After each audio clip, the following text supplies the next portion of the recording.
একজন পুলিশ তার case investigation করতে যানজীবন লাগিয়ে দেয়। ইনভেস্টিগেশনের সময় তাকে সম্মুখীন করতে হয় নানা বিপদের। কিন্তু আজকে যে মুভিটা এক্সপ্লেন করব, এই মুভিটায় পুলিশ যেভাবে এক পতিতা মেয়ের হত্যার কেসটা ইনভেস্টিগেশন করেছে, দেখলে আপনার মাথা ঘুরে যাবে। সাসপেন্সে ভরপুর এবং রহস্যে ভরা এক্সপ্লেনেশনটি দেখলে আশা করি আপনারা অনেক আনন্দ পাবেন। ভিডিওটি শুরু থেকে শেষ পর্যন্ত না দেখলে আগাগোড়া কিছুই বুঝবেন না। তো অনুগ্রহ করছি শুরু থেকে শেষ পর্যন্ত আমার সাথে থাকবেন। তো চলুন আর কথা না বাড়িয়ে শুরু করা যাক আজকের মুভি এক্সপ্লেনেশন। মুভির শুরুতে মুম্বাইয়ের মরিন্দ্রা হাইওয়ের সিন দেখানো হয়, যেখানে ফাঁকা রাস্তায় একটি গাড়ি হঠাৎ করে ছিটকে সমুদ্রে পড়ে যায়। একটু দূরে থাকা লোকজনগুলো তাড়াতাড়ি এসে সেখানে উপস্থিত হয়। তারা বুঝতে পারছিল না কিভাবে ফাঁকা রাস্তায় একটি গাড়ি এভাবে সমুদ্রে পড়ে গেল। পরের দিন ইন্সপেক্টর সুরি তার সাথে জুনিয়র কনস্টেবল দেবকে নিয়ে ঘটনাস্থলে পৌঁছায়। ইন্সপেক্টর সুরি আশেপাশে থাকা লোকগুলোকে জিজ্ঞাসাবাদ করে যে কিভাবে কি হয়েছে। গাড়িটি ফাঁকা রাস্তায় যেভাবে সমুদ্রে পড়ে গেল, এতে বোঝা যাচ্ছিল ড্রাইভার গাড়ির সামনে কেউকে দেখেছে।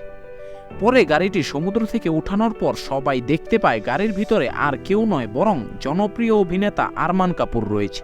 দুর্ঘটনার সময় আরমান নিজেই গাড়িটি চালাচ্ছিল, তার সাথে ছিল না আর কোনো লোকজন। আরমান কাপুরের মৃত্যুর খবর শুনে পুরো দেশে তোলপাড় লেগে যায়। এই হাই প্রোফাইল কেসটি তদন্তের দায়িত্ব দেওয়া হয় ইন্সপেক্টর সুরিকে। পরের দিন ইন্সপেক্টর সুরি আরমান কাপুরের স্ত্রীর সাথে কথা বলে জানতে পারে আরমান কখনোই নিজে গাড়ি চালাতো না, সব সময় তার ড্রাইভার চালাতো, আর আরমানের সাথে সব সময় তার স্পট বয় থাকতো। কিন্তু অবাক করার বিষয় হলো অ্যাক্সিডেন্টের রাতে কেউই তার সাথে ছিল না। এরপর মুম্বাইয়ের রেড লাইট এরিয়া পতিতাপট্টির সিন দেখানো হয়, যেখানে আমরা তৈমুর নামের এক লোককে দেখতে পাই। তৈমুর শশী নামের এক পতিতা ডিলারের কাছে এসে আরমানের মৃত্যুর খবরটা জানায়। শশীর সাথে মল্লিকা নামের একটা মেয়ে দেখানো হয়, যে মূলত আগে পতিতার কাজ করত। শশী মল্লিকাকে পছন্দ করত বিধায় সে মল্লিকাকে টাকা দিয়ে কিনে নিয়ে এসে সেই কাজ থেকে রক্ষা দেয়। শশী আরমান কাপুরের মৃত্যুর খবর শুনে হিমশিম খেয়ে যায়। এতে বোঝা যায় যে শশীর সাথে আরমান কাপুরের কোনো না কোনো কানেকশন তো ছিলই। শশী একটি সবুজ রঙের ব্যাগ নিয়ে অনেকগুলো টাকা বের করে অন্য ব্যাগে রাখে। সব জামাকাপড় গুছিয়ে সে তার গার্লফ্রেন্ডকে বলে, আমি কিছুদিনের জন্য গ্রামের বাড়ি যাচ্ছি, আসতে কিছুদিন সময় লাগবে। শশী তৈমুরকে তার জন্য একটি নতুন সিম কার্ড কিনে নিয়ে আসতে বলে। তৈমুরের এক পা খোড়া থাকায় সে তেমন কাজ করতে পারে না। আশেপাশের লোকজনের ছোটখাটো কাজ করে দিয়ে সে টাকা পেত, তা দিয়েই তার রোজগার চলত। তৈমুর শশীর জন্য সিম কার্ড কিনে নিয়ে আসে এবং শশী তার পুরনো সিম কার্ডটা ফালিয়ে দেয় এবং তাড়াহুড়া করে চলে যায়। তৈমুর দেখল শশীর আচরণ একটু ভেজাল আছে, কোনো না কোনো কুকাজের সাথে শশী অবশ্যই জড়িয়ে আছে। এ ভেবে তৈমুর শশীর পুরাতন সিমটা চালাকি করে সেখান থেকে নিয়ে চলে যায়। অন্যদিকে সুরির পার্সোনাল জীবনযাপন দেখানো হয়। তার ফ্যামিলি বলতে শুধু তার স্ত্রী আছে, যার নাম রোশনি। তাদের একটি ছেলে ছিল বলছি এজন্য কারণ 1 বছর পূর্বে তাদের সাথে ঘটে গিয়েছিল এমন এক ঘটনা যা কেড়ে নিয়েছিল তাদের থেকে তাদের সন্তানকে। পরের দিন সুরি ডিউটিতে গেলে রোশনির সাথে তাদের প্রতিবেশী ম্যারি দেখা করতে আসে। ম্যারি রোশনির সাথে তার ছেলে কারণের ব্যাপারে খুঁটিয়ে খুঁটিয়ে কথা বের করতে থাকে। রোশনি একটুও কমফোর্টেবল ফিল করছিল না, কারণ তার মনে হচ্ছিল ম্যারির অন্য কোনো উদ্দেশ্য রয়েছে। পরের দিন সুরি আরমানের ওয়াইফকে জিজ্ঞাসাবাদ করে যে আরমান কি কোনো টেনশনে ছিল কিনা, কেনই বা সে এত রাতে সেই ফাঁকা রাস্তায় গিয়েছিল, তার কি কারো সন্দেহ হচ্ছে কিনা। এসব আরমানের ওয়াইফকে জিজ্ঞাসা করলে সে বলে এ ব্যাপারে আমি কিছুই জানি না। কিন্তু সে আরও বলে তাদের অ্যাকাউন্টার থেকে তারা জানতে পেরেছে যেদিন আরমানের মৃত্যু হয়েছিল সেদিন আরমান তাদের অ্যাকাউন্টারকে দিয়ে 20 লাখ টাকা উঠায় এবং সবুজ রঙের একটি ব্যাগে করে কোথাও যেন বের হয়ে যায়। সুরি তাদের অ্যাকাউন্টারকে জিজ্ঞাসাবাদ করে জানতে পারে আরমান এর আগেও 10 লাখ টাকা অ্যাকাউন্টারকে দিয়ে উঠিয়েছিল। হোটেল লিডোর রিসিপশনে সে তাকে দিয়ে আসতে বলে। পরে সুরি সেই হোটেলে যায়। সেখানে গিয়ে সে জানতে পারে আগে যে রিসিপশনে ছিল সে এখন নেই। পরের দিন সুরি এলাকায় একটি প্রোগ্রাম চলছিল, সেখানে সে ফেরার পথে ম্যারি সুরির সাথে কথা বলতে চায়। হঠাৎ করে সে বলে তোমার ছেলে করণের আত্মা আমার সাথে কথা বলে এবং করণ তোমার সাথেও কথা বলতে চায়। এটা শুনে সুরি অনেক রেগে যায় এবং ম্যারিকে পাগল বলে সেখান থেকে চলে যায়। কিন্তু রোশনি মনে করছিল মহিলাটি সত্য বলছে না তো, আদৌ কি সে কারণের সাথে কথা বলতে পারে। সুরি বাসায় এসে রোশনিকে বলে এসব লোকেদের থেকে দূরে থাকতে, এরা টাকার জন্য এরকম করে। রোশনি সুরিকে বলে মহিলাটি যদি সত্যি কারণের সাথে কথা বলে থাকে। সুরি একটু উচ্চস্বরে বলে, আমাদের ছেড়ে মারা গেছে, সে এখন নেই, আমরা তার সাথে কথা বলতে পারবো না। এ বলে সুরি চলে যায়। এরপর সুরি তাদের আগের দিনগুলোর কথা ভাবতে থাকে, যেদিন কারণ মারা গিয়েছিল। ফ্ল্যাশব্যাকে দেখা যায় সুরি তার স্ত্রীর সাথে তার ছেলেকে নিয়ে পিকনিকে এসেছে। কারণ তার বন্ধুর সাথে খেলা করতে চায়। সুরি আর রোশনি শুয়েছিল। কারণ এসে বলে, আমরা একটু ঘোরাঘুরি করতে চাই। সুরি আর রোশনি মনে করে তারা একটু এদিক সেদিকই ঘোরাঘুরি করবে। পরে কারণ তার বন্ধুর সাথে বিলের ওপারে থাকা একটি স্পিড বোটে উঠে যায় এবং সেটা স্টার্ট করে ফেলে। কিন্তু কারণ স্পিড বোটটা সামলাতে না পারায় মাছ পুকুরে বোটটা উল্টে যায়। এই আওয়াজ শুনে সুরি সাথে সাথে পুকুরে ঝাঁপ দেয়। অনেক খোঁজাখুঁজি করার পর কারণের বন্ধুকে তারা পেলেও কারণকে আর খুঁজে পাওয়া যায়নি। মূলত সেখানেই পানিতে ডুবে মারা যায় কারণ। সুরি প্রতিদিনই তার ছেলের এই মৃত্যুর দায়ী নিজেকে ভাবতে থাকে। মূলত সে মনে করে তার অলসতার কারণে আজ কারণ মারা গেছে। এগুলো ভাবতে ভাবতে সে মাঝ রাস্তায় গাড়িটি থামায় এবং কান্না করতে থাকে। 1 বছর পূর্বে ঘটে যাওয়া সেই ঘটনাটা আজও সুরি ভুলাতে পারেনি। সুরি মাঝ রাস্তায় গাড়ি থামিয়ে কান্না করতে থাকে। তখনই রোজি নামক একটা মেয়ে সুরির কাছে আসে। রোজি একটা পতিতা। সে বলে, আপনার মনে হচ্ছে অনেক কষ্ট হচ্ছে, আমার সাথে চলুন, আপনার সব কষ্ট আমি দূর করে দেব। পাশেই হোটেল লিডো আছে, সেখানে রিসেপশনিস্ট আমার পরিচিত। আমি 5 বছর যাবৎ এই হোটেলে কাস্টমার নিয়ে যাচ্ছি। হোটেল লিডো নাম শুনে সুরি রোজিকে সেই হোটেলের পুরাতন রিসেপশনিস্টের কথা জিজ্ঞেস করে। সুরি বলে, তুমি কি হোটেল লিডোর পুরাতন রিসেপশনিস্ট রেড্ডিকে চিনো? রোজি বলে, হ্যাঁ, আমি ওকে খুব ভালো মতোই চিনি। ওর এইডস হয়েছে বলে হোটেলের ম্যানেজার তাকে চাকরি থেকে বের করে দিয়েছে। এখন সে গ্রামের বাড়িতে আছে। রোজির কথায় কতটুকু সত্যতা আছে এটা জানতে সুরি রোজির থেকে রেড্ডির গ্রামের ঠিকানা নেয় এবং কনস্টেবল দেবকে তার গ্রামে পাঠায়। দেব সেখানে গিয়ে দেখতে পারে, হ্যাঁ, রোজি সব সত্যি কথাই বলেছে। দেব রেড্ডিকে জিজ্ঞাসাবাদ করে জানতে পারে আরমান কাপুরের অ্যাকাউন্টার 10 লাখ টাকা শশী নামের এক লোকের কাছে দিয়েছে, যে মূলত পতিতাদের দালালি করত। তখনই আমরা শশীকে দেখতে পাই, যে ফোনে কারো থেকে 50 লাখ টাকার দাবি করছিল। শশী এত টাকা কার কাছ থেকে চাচ্ছে এবং কেনই বা চাচ্ছে, এটা একটু পরেই আমরা জানতে পারবো। সুরি রেড্ডির কাছ থেকে শশীর বাসার ঠিকানা নিয়ে তার বাসায় যায়। সেখানে গিয়ে শশীর গার্লফ্রেন্ড মল্লিকাকে জিজ্ঞাসাবাদ করে। মল্লিকা বলে, শশী গ্রামের বাড়ির কথা বলে কিছুদিন আগেই গিয়েছে, ফিরতে কিছুদিন সময় লাগবে। পরে সুরি বলে, শশীর সাথে কি আরমান কাপুরের কোনো সম্পর্ক ছিল? মল্লিকা বলে, এসব আমি কিছুই জানি না। শশী তার ব্যবসা সংক্রান্ত কোনো ডিটেলসই আমার সাথে শেয়ার করতো না, আর আমিও কখনো জানতে ইচ্ছুক হইনি। অন্যদিকে দেখা যায় রোশনি একজন ডাক্তারের কাছে গেছে, মূলত এই ট্রমা এবং ডিপ্রেশন থেকে বেরিয়ে আসার জন্য। কিন্তু অন্যদিকে সুরি কারো সাথে কোনো কথা বলতো না। একই ছাদের নিচে স্বামী স্ত্রী থেকেও তাদের মাঝে ছিল বিশাল দূরত্ব। পরের দিন সুরি তৈমুরকে খুঁজে নিয়ে আসে। তাকে অনেক মারধর করে জিজ্ঞাসাবাদ করা হয়। সুরি তার থেকে তেমন কোনো ইনফরমেশন পায় না। তৈমুর পুলিশের কথা মোতাবেক জানতে পারে শশী আরমান কাপুরের কাছ থেকে 20 লাখ টাকা নিয়েছে। এটা শুনে তৈমুরের মাথা ঘুরে যায়। শশী এই কথাটা তৈমুরের কাছ থেকে কিভাবে লুকালো? জিজ্ঞাসাবাদ শেষে তৈমুরকে ছেড়ে দেওয়া হয়। তৈমুর বাসায় গিয়ে শশীর ফেলে যাওয়া সিম কার্ডটাকে তার ফোনে ঢুকায়। এরপর সেভ করা নাম্বারগুলোতে তৈমুর ফোন করে। ওপাশ থেকে কেউ একজন ফোন ধরে বলে, তোমাকে না বলেছি আমাকে ফোন করতে না, তোমার বাকি টাকা আমি কালই তোমাকে দিয়ে দেব। এটা শুনে তৈমুর সাথে সাথে ফোনটা কেটে দেয়। মূলত ফোনে থাকা লোকটি তৈমুরকে শশী ভেবে এসব কথা বলেছে। অন্যদিকে সুরি শশীর খোঁজ নিতে আবারও হোটেল লিডোতে যায়। সেখানে গিয়ে তার পুনরায় রোজির সাথে দেখা হয়। সুরি বলে, শশী কোথায় আছে এটা কি তুমি বলতে পারবে? রোজি বলে, আমি জানি না শশী কোথায়, কিন্তু ও একটা খারাপ লোক। পরের দিন রোশনি বাসায় একা ছিল। তখনই সে দরজার সামনে একটি চিঠি দেখতে পায়। চিঠিটা হাতে নিয়ে সে পড়তে শুরু করে। লেখা ছিল, আমি করণ, তোমাদের ছেলে, আমি তোমাদের সাথে কথা বলতে চাই, আমার সাথে তোমরা কথা বলো। এটা দেখে রোশনি আদৌ ভেবে নিয়েছিল যে আত্মা মানুষের সাথে কথা বলতে পারে। পরে রোশনি চিঠিটা হাতে নিয়ে ম্যারির বাসায় যায়। তাকে বলে, আমি করণের সাথে কথা বলতে চাই। পরে ম্যারি অনেক কলাকৌশলের সাহায্যে করণের সাথে কথা বলে এবং করণ যা যা রিপ্লাই দিচ্ছিল সব খাতায় লিখে রোশনিকে দেখায়। করণ বলছিল, মা, তুমি আমার সাথে কথা বলছো, আমার অনেক ভালো লাগছে। আমার আরও ভালো লাগতো যদি বাবা আমার সাথে কথা বলতো। পরের দিন সকালে ঘটে যায় আরেক ঘটনা। রেলওয়ে স্টেশনের পাশ থেকে পাওয়া যায় শশীর মরদেহ। তার সাথে একটি ব্যাগ পাওয়া যায় যার ভিতরে ছিল 20 লক্ষ টাকা। শশী একমাত্র লোক ছিল যে আরমান কাপুরের মৃত্যুর সাথে সম্পর্কিত ছিল। তার মারা যাবার পর কেসটি শুরুতে যে জায়গায় ছিল সেই জায়গায় থমকে গেছে। সুরি আশা হারিয়ে ফেলেছিল, এখন সে কিভাবে কেসটা সলভ করবে এই চিন্তায় আরও ডিপ্রেশনে পড়ে যায় সে। তৈমুরও ভেবেছিল শশীকে ব্ল্যাকমেল করে তার থেকে কিছু টাকা হাতাবে, কিন্তু শশী মারা যাওয়ায় সে আরেকটি প্ল্যান বানায়।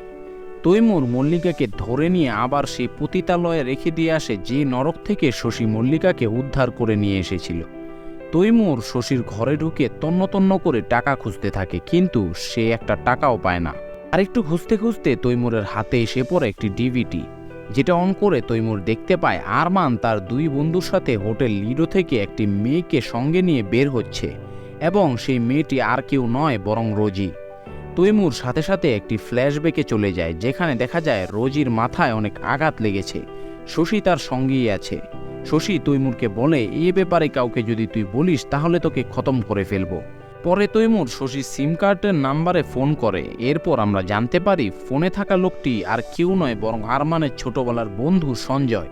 সঞ্জয় ফোনটা ধরলে তৈমুর বলে, আমার কাছে তোমার সব ভিডিও এসে পড়েছে এবং আমি জানি তুই শশীকে খুন করেছিস।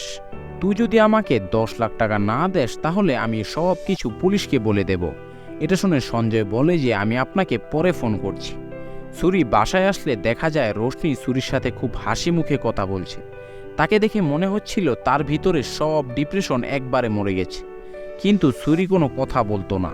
এ নিয়ে সুরির সাথে রোশনির আবারও মুখ কালাকালি হয়। সুরি একা গাড়ি চালিয়ে যাচ্ছিল, তখনই পথে আবারও রোজির সাথে দেখা হয়। রোজির সাথে কথা বলতে সুরির অনেক ভালোই লাগে, কারণ রোজি সব কথা মনোযোগ দিয়ে শুনে যৌক্তিকসম্মত খুব মিষ্টি মিষ্টি রিপ্লাই দিত। রোজি সুরিকে এক জায়গায় নিয়ে যায় এবং এসে সে বলে, এই জায়গা আমার, আমাকে যদি কোনো জায়গায় না পাও তাহলে এখানে পাবে। সুরি পরে রোজিকে বলে, তুমি কি আরমান কাপুরের সাথে কখনো দেখা করেছো? রোজি বলে, না, কিন্তু আরমান কাপুরের বন্ধু নিখিল আমার রেগুলার কাস্টমার ছিল, তার সাথেই একবার আরমান কাপুর এসেছিল। আরমান কাপুর এবং তার 2 বন্ধু আমাকে ড্রাইভে নিয়ে যায়।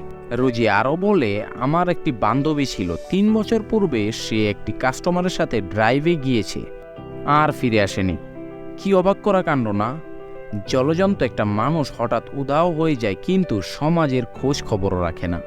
পরের দিন সুরি নিখিলের বাসায় গিয়ে সেখানে গিয়ে দেখতে পায় নিখিল আজ থেকে কিছু বছর পূর্বে অ্যাক্সিডেন্টে প্যারালাইজ হয়ে গিয়েছিল। পরে সুরি বাসায় এসে আলমারিতে একটা ফাইল খুঁজতে গিয়ে কিছু চিঠি দেখতে পায়, যেগুলো মূলত ম্যারি রোশনিকে দিয়েছিল, যার ভিতরে করণের কথাবার্তা ছিল। এগুলো দেখে সুরি বুঝে যায় রোশনি ম্যারির বাসায় আসা যাওয়া করে এবং ম্যারি সব কথা রোশনি বিশ্বাস করে ফেলেছে। সুরি ম্যারির বাসায় গিয়ে সেখানে দেখতে পায় রোশনি উপস্থিত রয়েছে। সুরি অনেক রাগারাগি করে ম্যারিকে বলে, তুমি আমাদের থেকে এখন থেকে দূরে থাকবে। এ বলে সে রোশনিকে নিয়ে সেখান থেকে চলে যায়। মাঝ রাস্তায় হঠাৎ রোশনি রেগে যায় এবং বলে, তুমি সারা রাত বাইরে থাকো, কার সাথে থাকো আমি কি কখনো জিজ্ঞেস করেছি? তুমি বাইরে থাকো কারণ তোমার ভালো লাগে, আমারও করণের সাথে কথা বলতে ভালো লাগে, তাই আমার যা ইচ্ছা আমি করব। রোশনি তার সারা বছরের রাগ একবারেই তুলে দেয়। এসব শুনে সুরি কিছুই বলতে পারে না। রাতে সুরি আবার সেই জায়গায় যায় যেখানে রোজি থাকে। রোজি সুরিকে একটি হোটেল রুমে নিয়ে আসে। সেখানে সুরি তার স্ত্রী সন্তান সব কথা রোজিকে একবারে বলে মন হালকা করে ফেলে। রোজি বলে, সময়ের সাথে সাথে সব ঠিক হয়ে যাবে, অতীতের কথা ভেবে বর্তমান নষ্ট করা বোকামি ছাড়া আর কিছুই নয়। সুরি ঘুমিয়ে যাবার সময় রোজি সুরিকে বলে, শশীর গার্লফ্রেন্ড মল্লিকা অনেক বিপদের মধ্যে আছে, আপনি যদি পারেন তাহলে ওকে বিপদ থেকে উদ্ধার করেন। পরের দিন রোজির কথা মতো সুরি পতিতালয়ে গিয়ে মল্লিকাকে পতিতালয় থেকে নিয়ে চলে আসে এবং একটা ভালো কলেজে ভর্তি করে দেয়। মল্লিকা বুঝতে পারে যে সুরি একজন ভালো মনের মানুষ, তাই মল্লিকা বলে, স্যার আমি আপনাকে মিথ্যা কথা বলেছিলাম, আসলে শশী আরমান কাপুরের মৃত্যুর রাতে তার সাথে দেখা করেছিল এবং একটি সবুজ ব্যাগ নিয়ে এসেছিল বাসায়। অন্যদিকে তৈমুর সঞ্জয়কে বলে রেলওয়ে স্টেশনের সামনে 50 লাখ টাকা নিয়ে হাজির হতে। পরের দিন যখন তৈমুর টাকা নিতে যায়, সঞ্জয়ের ভাড়া করা গুন্ডা তৈমুরকে মারার জন্য তাকে ধাওয়া করতে থাকে, কারণ সঞ্জয় চায় না তার টাকায় কেউ ভাগ বসাক। মূলত এভাবেই সে শশীকেও মেরেছে। গুন্ডারা তৈমুরের পিছু করতে করতে একটি কনস্ট্রাকশনের বিল্ডিংয়ের উপরে উঠে যায়। এরপর তৈমুরকে গুলি করে সেখান থেকে চলে যেতে থাকে। তৈমুর মরতে মরতে রোজিকে দেখতে পায় এবং বলে, আমি কিছু করিনি, আমাকে ছেড়ে দাও। পরে চিৎকার করে সিমরান নাম নিয়ে সে 5 তলা থেকে নিচে পড়ে যায়। দিনমজুররা কনস্ট্রাকশনের কাজ করছিল। তৈমুরের উপর থেকে পড়া দেখে কাজ করা সবাই গুন্ডাগুলোকে বিল্ডিং থেকে নামতে দেখে। পরে সবাই মিলে গুন্ডাগুলোকে ধাওয়া করে এবং একটি গুন্ডাকে তারা ধরে ফেলে, অন্যটি বাঁচতে সক্ষম হয়। গুন্ডাটির মাথায় আঘাত পেয়ে অজ্ঞান হয়ে গিয়েছিল। সুরি তৈমুরের মৃত্যুর খবর শুনে সাথে সাথে সেখানে হাজির হয় এবং আশেপাশের লোকদের থেকে জানতে পারে তৈমুর মরার আগে সিমরান নামের একটি মেয়ের নাম নিয়েছিল। পরে সুরি দেবের সাহায্যে জানতে পারে সিমরান নামের একটা মেয়ে আগে এই পট্টিতে পতিতার কাজ করত, কিন্তু 3 বছর পূর্বে সে কোথাও যেন উধাও হয়ে গেছে। পরে সুরি সেই গুন্ডাটার কাছে যায় যে তৈমুরকে মেরেছিল। গুন্ডাদের থেকে সুরি জানতে পারে যে সঞ্জয় তাদেরকে কন্ট্রাক্ট দিয়েছিল তৈমুরকে মারার জন্য। সুরি সঞ্জয়ের বাসায় গিয়ে তৈমুর এবং শশীর মৃত্যুর জন্য সঞ্জয়কে অ্যারেস্ট করে। সুরি সঞ্জয়কে বলে, আমাদের অনেক ঘুরিয়েছ, এখন সাফ সাফ সত্য কথা বলে দাও। এরপর সঞ্জয় বলা শুরু করে। সে বলে 3 বছর পূর্বে হোটেল লিডোতে একটা পার্টি আয়োজিত হয়েছিল, যেটাতে সে, তার বন্ধু নিখিল এবং আরমান যাচ্ছিল। নিখিল শশীকে চিনত। সে শশীর সাহায্যে সিমরান নামের একটা মেয়েকে তাদের সাথে নিয়ে নেয়। মাঝ রাস্তায় নিখিলের তর্সই ছিল না, সে গাড়িতেই শুরু হয়ে যায়। তখনই হঠাৎ গাড়ির দরজা খুলে দুজন গাড়ি থেকে পড়ে যায় এবং অনেক নির্মমভাবে আহত হয়। নিখিলকে গাড়িতে উঠানোর পর আরমান যখন সেই মেয়েটিকে গাড়িতে উঠাতে চায়, তখন সঞ্জয় বলে, দোস্ত, এই মেয়েটাকে এখানে ফেলে চলে যেতে হবে। যদি পুলিশ জানতে পারে যে আমাদের সাথে পতিতা ছিল, তাহলে আমরা সমস্যায় পড়ে যাব। সময় মতো হাসপাতালে নিয়ে গেলে সে অনেক বড় ডেঞ্জার থেকে রক্ষা পেয়ে যেত। পরে এই মাঝ রাস্তায় তাকে ফেলে সবাই চলে যায়। ঠিক 7 দিন পর শশী তাদেরকে ফোন করে বলে, সিমরান মারা গেছে, তোমরা তাকে মেরে ফেলেছ। পরে শশী সঞ্জয়দের হোটেল লিডোর ভিডিও দেখায়, যেখানে দেখা যাচ্ছিল সিমরানকে নিয়ে তারা হোটেল থেকে বের হচ্ছিল। শশী বলে, যদি তোমরা আমাকে আমার টাকা না দাও তাহলে আমি পুলিশকে এগুলো দিয়ে দেব। এভাবেই শশী ব্ল্যাকমেল করে সঞ্জয় এবং আরমান থেকে টাকা খাচ্ছিল। সঞ্জয়ের কাছে সিসিটিভি রেকর্ডার একটা কপি ছিল। সেটা অন করার সাথে সাথেই সুরি দেখে শক হয়ে যায়। ভিডিওতে থাকা মেয়েটি আর কেউ নয় বরং রোজি। সুরি বলে, এই মেয়েটির সাথে আমি অনেকবার দেখা করেছি, এই মেয়েটি বেঁচে আছে। মনে হয় মেয়েটি আর শশী মিলে তোমাকে ব্ল্যাকমেল করেছে। সুরি দেবকে বলে রোজিকে খুঁজে বের করে অ্যারেস্ট করতে এবং সঞ্জয়কে নিয়ে সে পুলিশ স্টেশনে যাবে। গাড়িতে সুরি সঞ্জয়ের সাথে কথা বলতে বলতে যাচ্ছিল। সে বলে, তোমরা যদি ঘটনার শুরুতেই পুলিশকে সব বলে দিতে তাহলে আজ এত কিছু হতো না, বেঁচে যেত 3-4টা প্রাণ। কিছুক্ষণ পর সুরি গাড়ির লুকিং গ্লাসে তাকিয়ে দেখে রোজি বসে আছে। সে পিছনে তাকিয়ে দেখে কেউ নেই। এরপর সুরি দেখে রোজি গাড়ির সামনে দাঁড়িয়ে আছে। তাকে বাঁচাতে গিয়ে সুরি স্টিয়ারিং ঘোরায় এবং গাড়ি সোজা গিয়ে সমুদ্রে পড়ে যায়, যেভাবে আরমান কাপুরের গাড়িটা পড়েছিল। গাড়িটি সাথে সাথে পানিতে তলিয়ে যায়। সুরি দেখে সঞ্জয় মাথায় আঘাত পাওয়ার কারণে মারা গেছে। সুরিও মারা যেত, তখনই হঠাৎ রোজি সেখানে চলে আসে এবং সুরিকে বাঁচায়। রিভিল হয়ে যায় মুভির আসল রহস্য। কে এই রোজি? আসলে রোজি বলে কেউ ছিলই না। মূলত 3 বছর পূর্বে নিখিল আর আরমান সিমরানকে মৃত্যুর মুখে ফেলে চলে গিয়েছিল। তার মৃত্যুর পর শশী তাকে এক জায়গায় দাফন করে দিয়েছিল, এতে তার আত্মার শান্তি মেলেনি। এজন্য 3 বছর পর সিমরানের আত্মা প্রতিশোধ নিতে রোজির রূপে ফিরে আসে। শুরুতে আরমান এবং আজ সঞ্জয়ের মৃত্যু ঘটিয়ে তার প্রতিশোধ নিতে সে সক্ষম হয়। এজন্যই মূলত সে সুরিকে নানাভাবে ক্লু দিচ্ছিল যেন সে তার হত্যাকারীদের এক জায়গায় নিয়ে আসতে পারে। সুরি যখন এসব কথা তার ডিপার্টমেন্টকে বলে, কেউ তার কথা বিশ্বাস করতে চায় না। সুরি আবারও সেই জায়গায় যায় যেখানে সবসময় রোজি বসে থাকত, কিন্তু এবার রোজিকে সে সেখানে পায় না। পরে সুরির মনে পড়ে রোজি তাকে একবার বলেছিল, এর জায়গাটা আমার, আমাকে কোনো জায়গায় না পেলে এখানে পাবে। এর মানে হতে পারে শশী সিমরানকে এখানে কোনো জায়গায় দাফন করে দিয়েছে। সুরি সেখানে খোদাই করে এবং দেখতে পায় সিমরানের কঙ্কাল। সব নিয়মনীতি অনুসরণ করে সুরি সিমরানের অন্তিম সংস্কার করে। এতে সিমরানের আত্মার শান্তি পায়। পরে সুরি বাসায় গিয়ে তার ড্রয়ার থেকে বের করে করণের চিঠিগুলো এবং পড়তে থাকে। করণ বলে, বাবা, আমি চাই তুমি আর মা সারা জীবন মিলেমিশে থাকো, কখনো কান্না করো না। তোমাদের কান্না করতে দেখলে আমার খুব কষ্ট হয়। এগুলো পড়তে পড়তে সুরি অনেক ইমোশনাল হয়ে পড়ে, আর এখানেই মূলত মুভিটি শেষ হয়। তো বন্ধুরা, এই ছিল এক্সপ্লেনেশনটি। ভিডিওটি ভালো লাগলে অবশ্যই একটা লাইক করে দেবেন, আর এমন আরও নতুন নতুন মুভি এক্সপ্লেনেশন পেতে চ্যানেলটি সাবস্ক্রাইব করে বেল আইকনটি অন করে দিন। তো দেখা হবে পরবর্তী ভিডিওতে। আল্লাহ হাফেজ।